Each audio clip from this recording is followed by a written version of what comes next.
Okay, so I was a grandmother before I was a mother, which was sort of hard to do, but I managed it anyway. I married a guy who was older than me, so I had all of a sudden this amazing family of children that were almost my age. And then, unfortunately, one of them passed away, and I became a mother by default. Somebody had to take care of these grandkids, and in an odd way, it was a blessing because I was unable to have kids, and I wanted them. And then I got them all on one day, which is not always a blessing. I became a grandmother, a mother, and a stepmother on the same day, which was really kind of weird. But hey, you adapt. You know, you do what you got to do in life. And I like to think that we had a typical family. Life was not different for us than it was for anybody else. A typical evening would be, Tiffany, Trey, get in your pajamas, kids, get your favorite toy. That's it, get your books. If you have homework, bring them. And then I would belt them into the back seat of my car, cover them with a blanket, and take them out under surveillance. You see, I'm a private investigator, and sometimes I didn't have a babysitter. So my kids grew up thinking that a nighttime activity was sitting in the back of mom or grandmom's car and being covered with a blanket while she sat and watched the door of a motel and told them stories, because what else do you do? Now, I wasn't really heartless because I cared about my kids. We couldn't have a puppy dog because there was not always somebody home to take it out and feed it. But we had a dog leash, okay? Now, that dog leash had a purpose. Remember, I'm an investigator. There is nothing worse than watching a house and finding out later that nobody's home, right? So you give the oldest kid the dog leash, and you say, go knock on the door.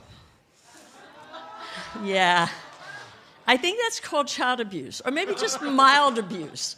But my oldest was really good. He could go to the door, and he just had these wonderful, sad eyes, and he'd knock on it. Now, if there was nobody there, no harm, no foul. If there was somebody there, he would just stand there and go, did you see my puppy? Now, of course, he now could come back and say, yeah, there was an older lady and there was a man in the background, and he would describe them, and we were halfway home. That worked. I wasn't totally heartless. I really tried to give the kids a well-rounded education, and I wanted to be a good mom. It was hard because I also, you know, in my world, you work when the work is there. You can't say, hold on a second, don't screw her right now. I've got to get a babysitter, and I got to get over and watch you, you know? You can't do that. And some of my best dates were when my husband and I had to go on surveillance together, and people went out to dinner. Thank God we could go into the restaurant and actually eat something instead of sitting out there and watching them. You know, so it was a little difficult. But I found that things could work out. Now, one particular day, I had two munchkins strapped in the back seat. It was my youngest, who was 5, and her cousin, who was 6, and the babysitter didn't show up, so strapped them in the back seat, gave them their sippy cups. They each had a little bag, because I'm a good mom. I drew an elephant on one. I drew a giraffe on the other. They said Tiffany and Kelly. They had little things in them to keep them busy, little pretzels and sandwiches. And I felt pretty good about that. And they were sitting in the back seat, and we were on a follow, which is different than a surveillance. A follow means you've got to be moving. So I was waiting for the other car to call me, and we were waiting for this guy who was going to do a drug deal. We were positive of it, and we wanted to be able to catch him in the act. So there we were sitting on a side street, and this is the way it kind of went. I'm sitting there going, 3 little monkeys jumping on the bed. One fell off, and crackle, crackle, Unit 1 to Unit 2, he's on the move. Okay, girls, buckle up. We're going to move, all right? So there we go. And all of a sudden, I hear crying. Tiffany dropped her sippy cup all over Kelly, and they're crying. And so this is how the rest of the follow went. 3 little monkeys jumping on the bed. He turned right into the parking lot.